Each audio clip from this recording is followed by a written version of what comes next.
कहती है कि राम भगवान है और वाल्मीकि जी की रामायण राम को भगवान मानने से इनकार करती है और वो राम को एक आम इंसान की तरह एक मनुष्य मानती है, एक इंसान मानती है। रामायणों में तब्दीली हो गई, रामायणें बदल गई, लेकिन 1400 साल से लेकर आज तक पुराने करीम का एक लफ्ज तो बहुत दूर की बात, एक नुक्ता भी नहीं बदला गया।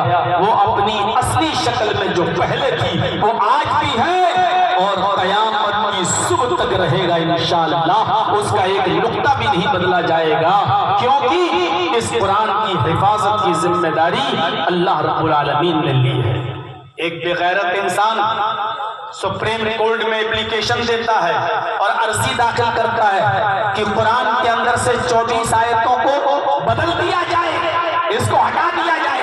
ये लोगों को जिहाद के लिए उकसाती हैं और खुद खराबा करती हैं। और उसका नाम आपने सुना ही होगा, जो पहले शिया मसलक से था, वसीम रिजवी जिसका नाम था, कुरान की 24 आयतों को हटाने की बात करता था। सुप्रीम कोर्ट में उसने अर्जी भी दे रखी थी, लेकिन उल्टा सुप्रीम कोर्ट ने उसके ऊपर पेनाल्टी लगाई, जुर्माना लगाया। यहां तक कि कुरान को बदलने की बात करने वाला शख्स अल्लाह ने ऐसी लानत बरसाई कि उसका धर्म तक बदल दिया, उसका दीन तक बदल दिया, वो खुद बदल गया। आज उसका मुसलमान के मजहब से कोई रिश्ता नहीं है। आज वो एक गैर मुस्लिम बन गया, एक मंदिर का पुजारी बन गया और कुरान को बदलने चला था, अल्लाह ने उसी को बदल दिया। मेरे भाइयों, मैं कहना ये चाहता हूं जो इन बच्चों ने अपने सीने के अंदर महफूज किए, कैसे आज हम इस किताब को पामाल कर देते हैं और भुला देते हैं। हाफिज कुरान से और कारी कुरान से अल्लाह कयामत के दिन कहेगा, जब जन्नत में इसको दाखिल करेगा हाफिज को, तो कहा जाएगा, फरिश्ते कहेंगे इक़रा वर्तक़ी, आए कुरान के हाफिज, आए कुरान के कारी, तू कुरान पढ़ता जा और ये बिल्डिंग इस पर चढ़ता जा। इक़रा वर्तक़ी, पढ़ता जा और चढ़ता जा। तेरी आखिरी मंजिल वो होगी जहां तेरी जबान से निकलने वाली आखिरी आयत खत्म होगी। जहां तेरी आखिरी आयत खत्म होगी, वही महल तुझे रहने के लिए दे दिया जाएगा, वही महल में तुझे पहुंचा दिया जाएगा। ये हाफिज कुरान का मकाम और मर्तबा।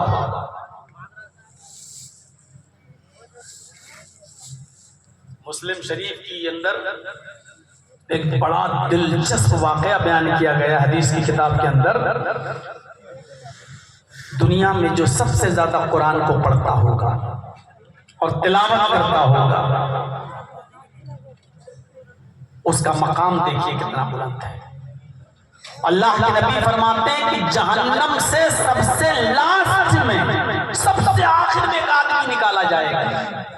जहन्नम से सबसे आखिर में एक आदमी निकाला जाएगा, यानी वो सबसे बड़ा गुनाहगार होगा। और जहन्नम से जब उसको निकाला जाएगा तो उसके बाद जहन्नम बंद कर दी जाएगी और फिर कोई भी आदमी जहन्नम से नहीं निकाला जाएगा, यानी सबसे लास्ट आदमी होगा। ये आदमी कहेगा, अल्लाह मुझे जहन्नम से निकाल दे। अल्लाह कहेगा, ठीक है, मैं तेरी दुआ सुन लेता हूं, लेकिन जहन्नम से निकालने के बाद तू जन्नत का सवाल तो नहीं करेगा कि नहीं नहीं नहीं, बस अल्लाह तू बस जहन्नम से निकाल दे, यही तेरा बहुत बड़ा एहसान होगा मेरे ऊपर। अल्लाह उसको जहन्नम से निकाल देगा। जहन्नम के बाहर खड़ा होगा काला कलूटा, कोयले की तरह जलकर आया। जन्नती जब अपनी खिड़कियों से झांक कर देखेंगे तो कहेंगे, ओ ये तो जहन्नम से आजाद किया गया है, देखो कितना बदसूरत बदशक्ल काला कलूटा इंसान। ये कहेगा कि अल्लाह,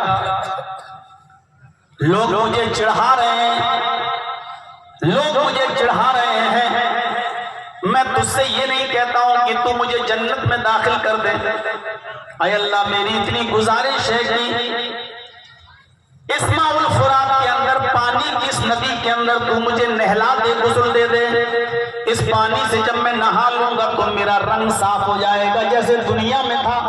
आय अल्लाह, मैं थोड़ा सा अपना रंग वैसा करना चाहता हूं जैसे मैं दुनिया में था।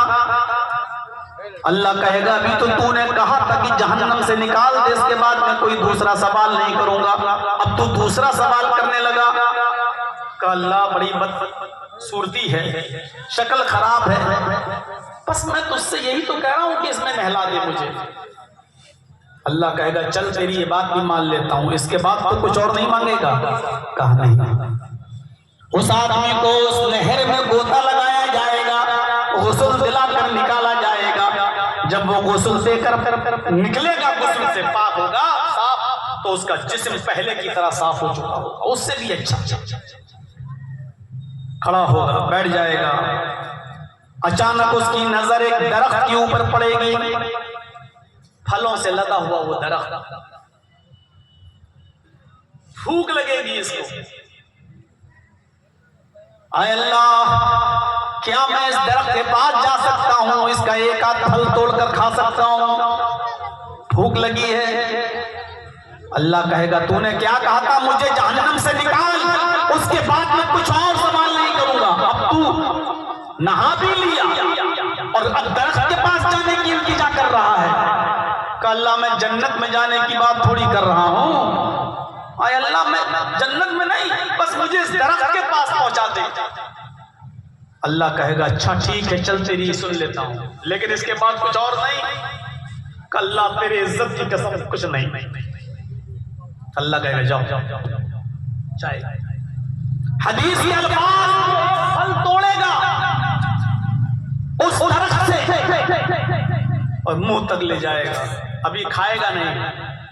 उसको एक और दरख्त नजर आएगा जो इससे भी ज्यादा मीठे फलों से लदा हुआ होगा, इससे भी ज्यादा खूबसूरत होगा। ये फल वही छोड़ देगा दरख्त के पास। आय अल्लाह, देख मैंने इस दरख्त का फल खाया नहीं। अल्लाह कहेगा क्यों नहीं खाया? आय अल्लाह, मैं इस दरख्त का नहीं, उस दरख्त का फल खाना चाहता हूं, मुझे उस दरख्त तक पहुंचा दे। अल्लाह कहेगा नहीं, तू बार बार वादा खिलाफी कर रहा है। आय अल्लाह, तेरे इज्जत और जलाल की कसम, अगर मुझे उस दरख्त तक पहुंचा देगा तो फिर मैं और कोई चीज नहीं मांगूंगा। आय अल्लाह, अगर तूने मुझे उस दरख्त के करीब पहुंचा दिया तो तेरी रहमत में कौन सी कमी आ जाएगी, तेरा क्या बिगड़ जाएगा? अल्लाह कहेगा तू बार बार वादा खिलाफी कर रहा है। अल्लाह, तेरे इज्जत और जलाल की कसम, इसके बाद कुछ नहीं मांगूंगा। अल्लाह कहेगा अच्छा जाओ, फरिश्तों उसको पहुंचा दो वहां। भैया आप लोग कब तक ये सब सेटिंग करेंगे? अब इजाजत दे देता हूं तो इसका मतलब ये नहीं कि अब आप लोग इतना वो करेंगे। एक बार सेट करिए और बैठ जाइए। चाय वालों से कहो वहीं बेचे, बाहर उसको वहां तक। और याद रखना, इसके बाद कोई और बात नहीं सुनूंगा तुम्हारी। का ठीक है, चला गया। उस दरख्त के पास जाएगा, फल तोड़ेगा, खाएगा। अभी आधा फल खाया हो, आधा बाकी होगा। अब उसकी नजर जन्नत के दरवाजे पर पड़ेगी। जन्नत के दरवाजे को देखकर ललचा जाएगा। वो चाहेगा कि अब मैं कुछ ना कहूं, लेकिन रह नहीं पाएगा बगैर कहे।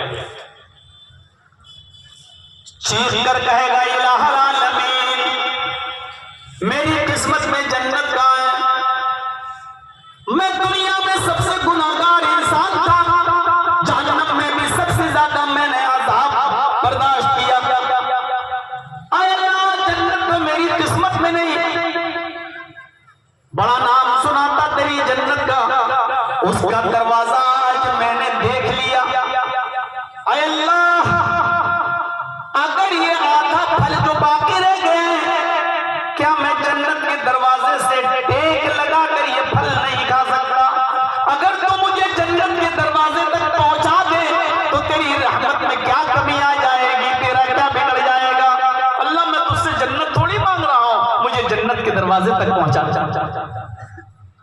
अल्लाह कहेगा अच्छा, उंगली पकड़ के दामन पकड़ने की प्लानिंग, धीरे धीरे जन्नत में घुसने का प्लान नहीं। अल्लाह मेरी किस्मत में जन्नत कहाँ है? अल्लाह ये फल बचा है, बस दरवाजे पर टेक लगा के खाऊंगा बस। अल्लाह कहेगा अच्छा सच बोल रहा है? अल्लाह तेरी इज्जत और जलाल की कसम, इसके बाद कुछ नहीं मांगूंगा। और मुस्लिम के अल्फाज इजाजत मिल जाएगी, वो जाएगा और जन्नत के दरवाजे पर टेक लगा कर फल खाएगा। ऐसे ऐसे कोई कुर्सी ना गिर जाए पीछे, ऐसे हाँ ऐसे टेक लगाएगा तो उसके पीठ की धमक की आवाज जन्नत के दरवाजे से अंदर जाएगी, जहां फरिश्ते ड्यूटी दे रहे होंगे। जब वो जन्नत के दरवाजे पर किसी की धमक की आवाज सुनेंगे, उसकी पीठ की धमक की, तो दरवाजा खोलेंगे फरिश्ते और जन्नत का दरवाजा खोलेंगे। कौन है इधर? कौन? फरिश्ते जैसे ही पूछेंगे, ये आदमी जो मुड़ के देखेगा तो फरिश्तों को नहीं देखेगा, इसको जन्नत का अंदरूनी, जन्नत का दाखिली नेमतों का खजाना नजर आएगा, जन्नत की नेमतें देखेगा।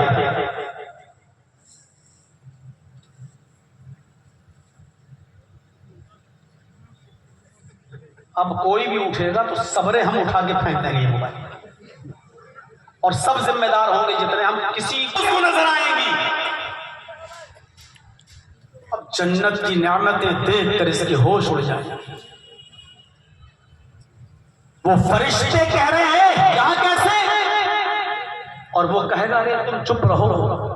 आसमान पे नजर डालेगा, इलाहुल आलमीन, जन्नत में हमेशा के लिए रहना ये मेरी किस्मत में कहां है? मुझे जहां जन्नत नसीब हो सकती है, मैं तो बहुत गुनाहगार इंसान था, लेकिन आए अल्लाह तेरे पैगंबरों ने, तेरे नबियों ने, तेरे रसूलों ने, उलमा के तबके ने बड़ी बड़ी नेमतें जन्नतों की बयान की, जन्नत का जिक्र किया, जन्नत की नेमतें बयान की। एक मर्तबा मुझे जन्नत घूम लेने दे, मैं खुद ही बाहर निकल जाऊंगा। आय अल्लाह, अगर थोड़ी देर के लिए मैं तेरी जन्नत में चला जाऊं और तू मुझे इजाजत दे दे, तो तेरी रहमत में क्या कमी आ जाएगी? अल्लाह कहेगा फरिश्तों इसका हाथ पकड़ो, चलो इसको जहन्नम के दरवाजे पे खड़ा कर दो। अब ये जन्नत में जा रहा है, एक एक करके बात बढ़ाता जा रहा है। फरिश्ते इसको पकड़ेंगे और खींच कर जहन्नम के दरवाजे की तरफ ले जाएंगे, लेकिन ये बार बार कहेगा आय अल्लाह, मैं हमेशा के लिए जन्नत थोड़ी मांग रहा हूं, आए मेरे परवरदिगार, आय अल्लाह एक मर्तबा मैं देख लूं। तेरे नबियों ने, रसूलों ने, मौलवियों ने बड़ा जन्नत की नेमतों का तज़किरा किया, मेरी नजर पड़े, आय अल्लाह एक बार अगर तू दिखा देगा तो तेरी रहमत में क्या कमी आ जाएगी? अल्लाह कहेगा फरिश्तों छोड़ दो उसका, जाओ एक बार इसको जन्नत घुमा दो, दिखा दो मेरी जन्नत। देखना चाहता है? जाओ इसको इजाजत देता हूं, जाओ जन्नत देख लो, और जन्नत दिखाकर इसको बाहर निकाल दो। अब वो फरिश्तों से कहेगा अरे छोड़ो, अल्लाह ने इजाजत दे दी।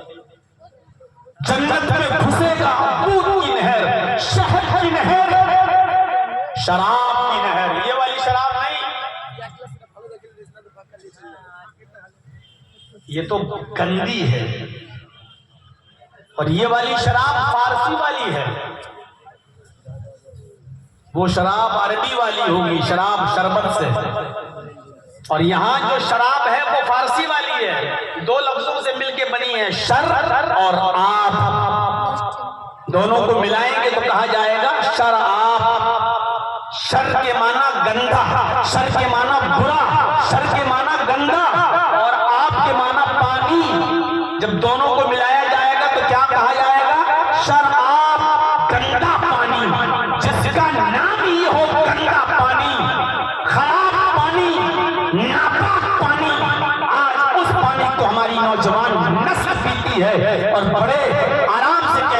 शराब का ठेका, सरकारी शराब का ठेका।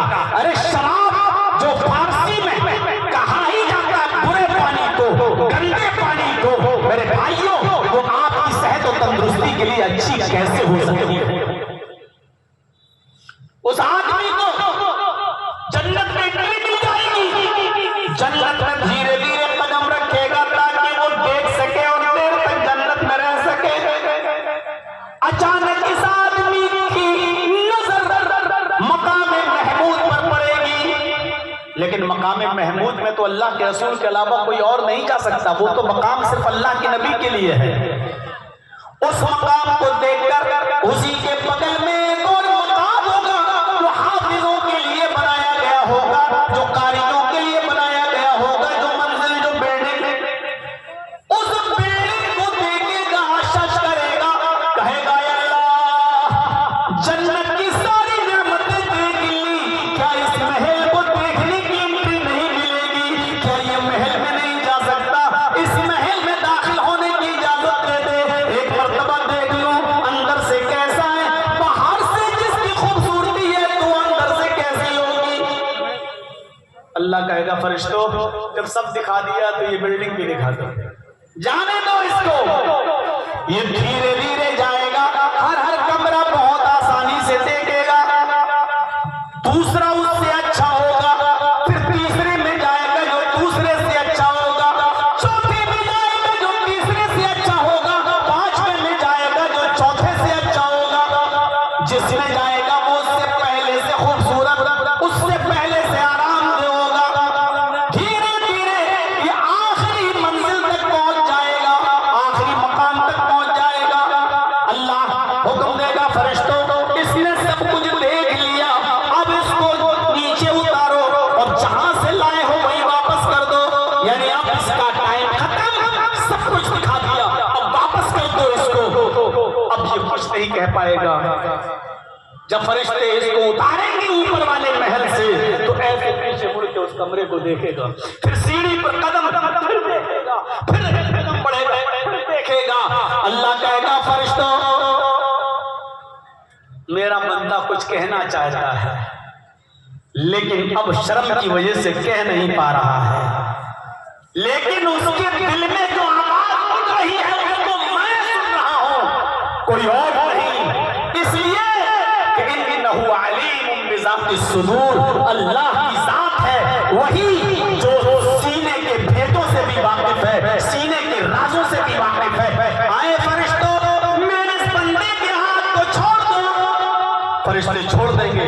अल्लाह कहेगा मेरे बंदे मैंने ये महल तेरे लिए ही बनाया है, ये महल का हकदार तू है, जा इस महल में तू रहे और हमेशा हमेशा रहेगा। अब तुझे कभी इस महल से निकाला नहीं जाएगा, मैंने तेरे लिए बनाया है।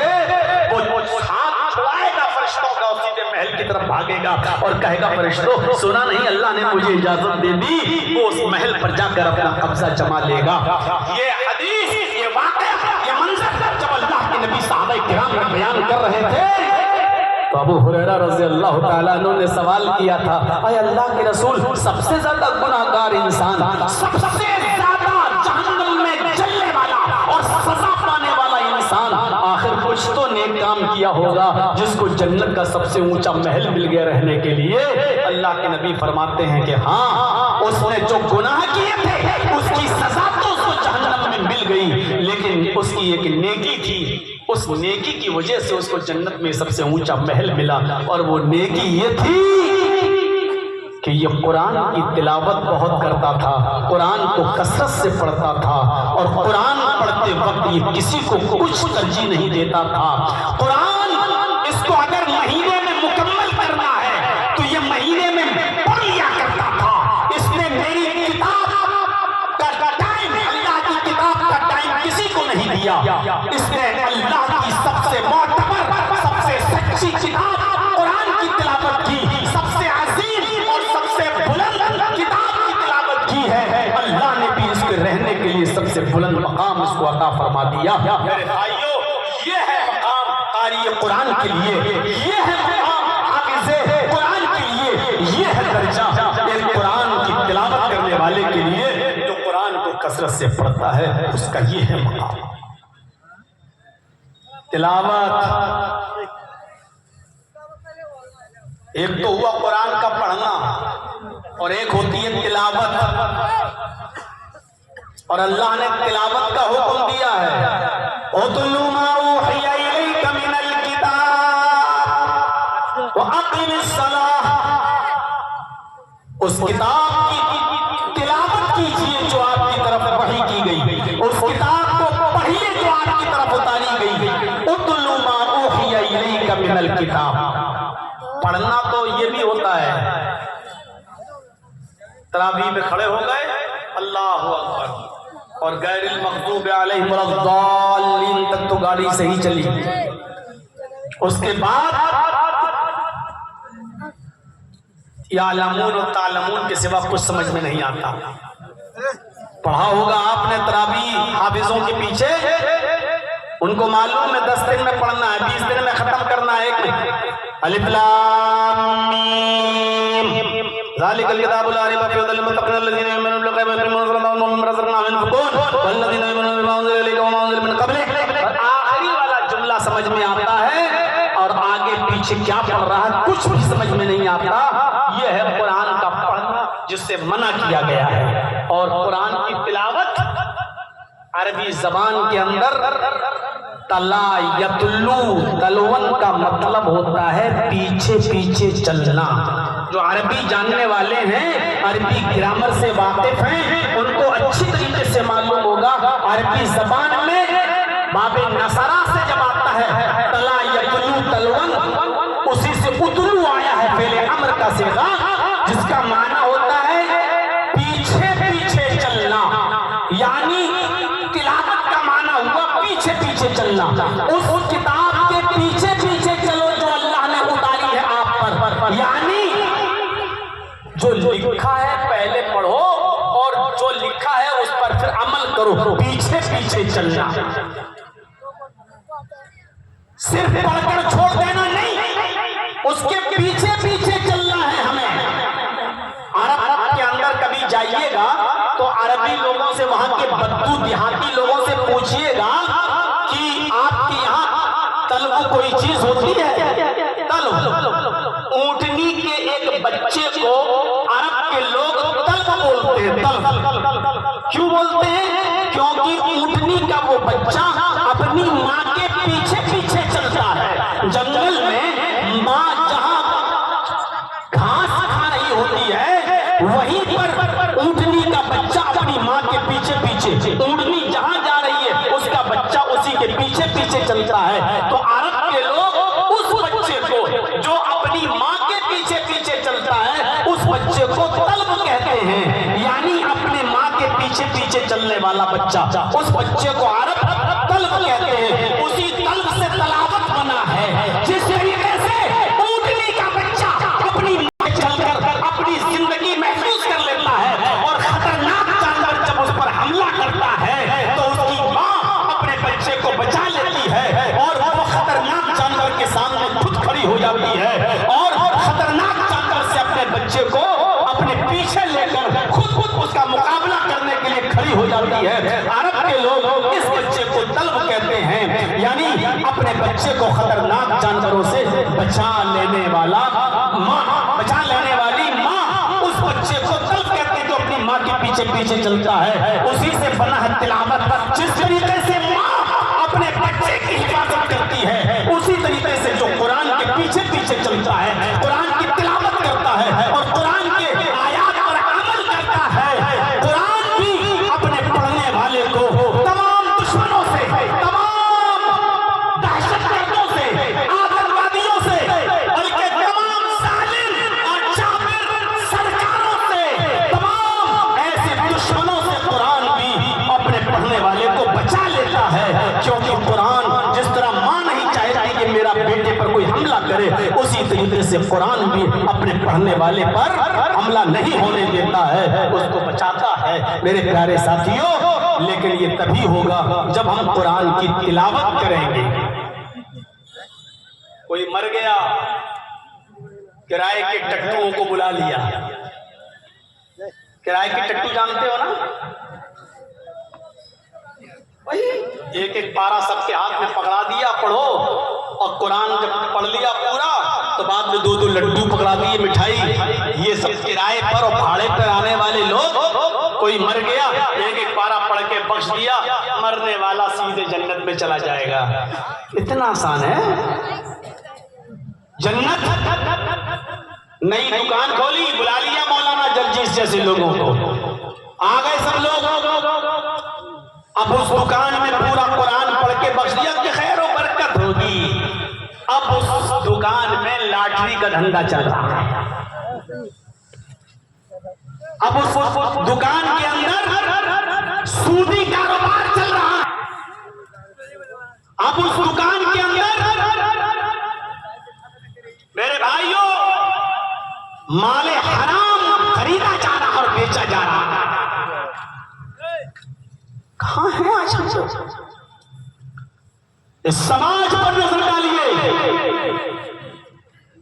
मुआशरे के अंदर इन बुराइयों ने जन्म ले रखा है।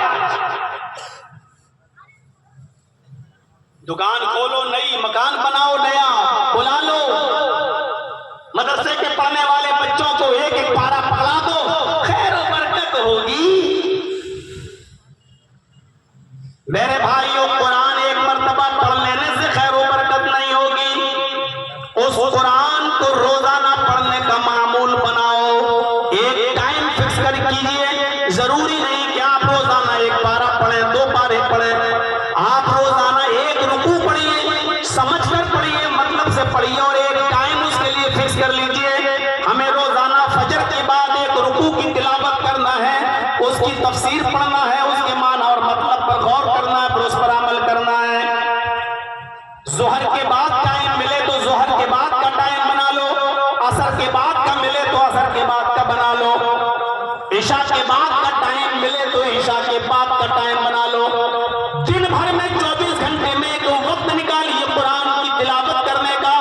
अगर आप चाहते हैं कि इस जन्नती आदमी की तरह जिसको सबसे ऊंचा महल मिल गया रहने के लिए, अगर आप चाहते हैं कि हमारे साथ भी ऐसा मामला हो, तो आपको कुरान की तिलावत कसरत से करना पड़ेगी। कुरान करीम पर हमें और आपको अमल भी करना पड़ेगा, और कुरान करीम का वक्त हमें किसी और को नहीं देना है। दोस्त आ गए, चलो क्रिकेट खेलने चलना है, चलो बाद में पढ़ लेंगे, कुरान रख दिया। नहीं, ये वो आदमी था जो कुरान पढ़ता था, लेकिन कुरान का टाइम किसी और को नहीं देता था। अपना मामूल था कि हम महीने में कुरान पढ़ेंगे तो महीने में एक बार पढ़ लेता था। ये मामूल बनाइए, हमें और आपको बनाना पड़ेगा। हम हैं कहां?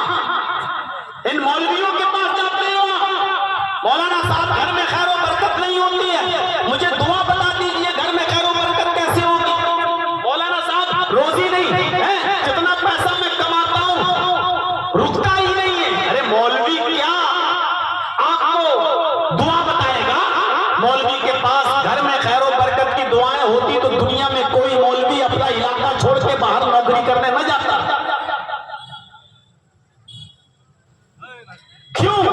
आपके गांव में 10,000 रुपए भी महीना नहीं मिलता है, मजबूर होकर वो आपका गांव छोड़ के बंबई में, दिल्ली में, मद्रास में और केरल में 25,000 और 30,000 रुपए में नौकरी कर रहा है। अगर कुरान की दुआओं से खैर और बरकत मिल रही होती और मौलवी को दुआएं मालूम होती तो अपने बीवी बच्चों को छोड़ के वो क्यों जाता? हमको इतनी छोटी सी बात समझ में नहीं आती, भागे फिर रहे हैं मौलवियों के पास। वो मौलवी जैसे जादूगर जादू दिखाता है, जमीन से मिट्टी उठाया, मुट्ठी बंद की, लाठी घुमाया, मुट्ठी खोली तो 1 रुपया बना के दिखा देता है, और हम कहते हो देखो मिट्टी का रुपया बना दिया। लेकिन वही जादूगर जब खेल खत्म करता है तो 2-2 और 5-5 रुपए की भीख ग्राहकी से मांगता है। अरे जब तुम मिट्टी को रुपया बनाना जानता है तो फिर तुझे 2-2 5-5 रुपए की लोगों से भीख मांगने की जरूरत क्यों पड़ी? जब मौलवी के पास मेरे भाइयों दुआएं बताकर रोजी और रोटी के दरवाजे खोलने की दुआएं मौजूद हैं, तो ये ताबीज देकर फिर तुमसे 51 रुपए और 101 रुपए की भीख क्यों मांगता है? क्यों लेता है ये नजराना आपसे? कुछ चीजें ऐसी हैं कि जिन पर हमें और आपको अमल करना चाहिए।